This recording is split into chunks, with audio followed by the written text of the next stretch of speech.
branched-chain amino acids.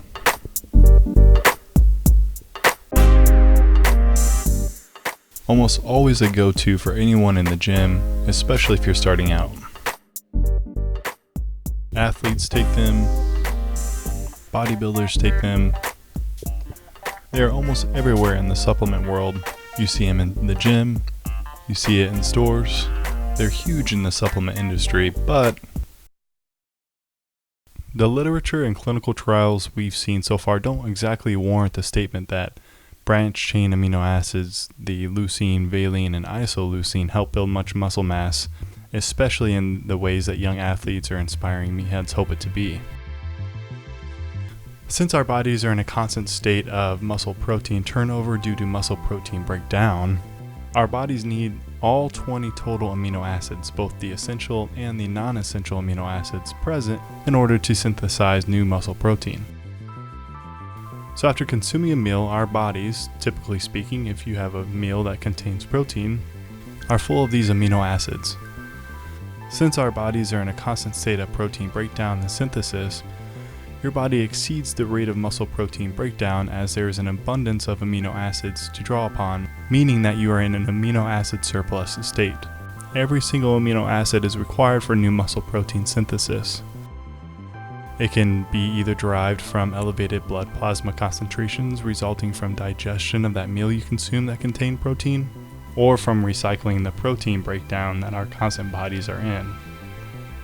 With the lack of any of these 9 essential amino acids, muscle protein synthesis just can't occur. So what does this mean in relation to branched-chain amino acids? Well, let's dig a little further into the science behind protein synthesis to better understand the negative relationship that BCAAs can have on an anabolic state, or in hopes of gaining an anabolic state.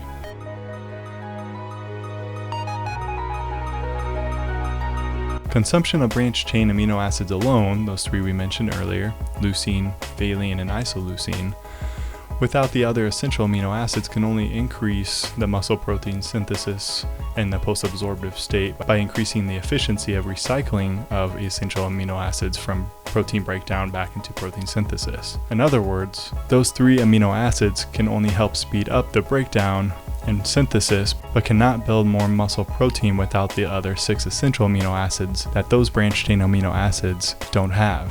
All 9 essential amino acids, as well as the other 11 non-essential amino acids that our bodies endogenously make, are required to produce muscle protein, and essential amino acids cannot be produced in the body. If only 3 essential amino acids are consumed, as in the case with consuming branched-chain amino acids, the protein breakdown is the only source of the remaining essential amino acids required for muscle protein synthesis. It is therefore theoretically impossible for consumption of only branched-chain amino acids to create an anabolic state in which muscle protein synthesis exceeds muscle protein breakdown. Because branched-chain amino acids only increase the rate of protein synthesis but ultimately fall short in producing muscle protein due to the lack of the other 17 amino acids required to do so. So let's look at what branched-chain amino acids can do. If the assumption is made that branched-chain amino acid consumption improves the efficiency of recycling essential amino acids from muscle protein breakdown to muscle protein synthesis by 50%, meaning that we have a 50% greater efficiency of recycling these amino acids in our blood plasma and breakdown, then this would translate to a 15% increase in the rate of muscle protein synthesis.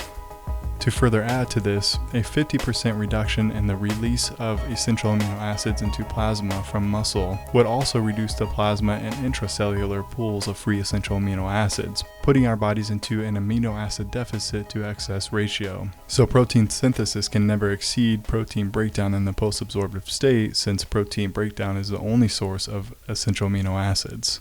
Sound a little confusing? Well, I hope so, because I lost myself way back when So how can you keep your blood saturated with plenty of proteins for protein breakdown synthesis and to build more muscle protein? Well, you eat more protein. The old bodybuilding adage of eating every 3 hours can not only keep metabolisms higher, but will continuously give your body complete proteins, all 9 essential amino acids required for your body to build new muscle. And although everyone's body is just a little different, keeping our protein intake high on a consistent basis is the most optimal way to stay in an anabolic state.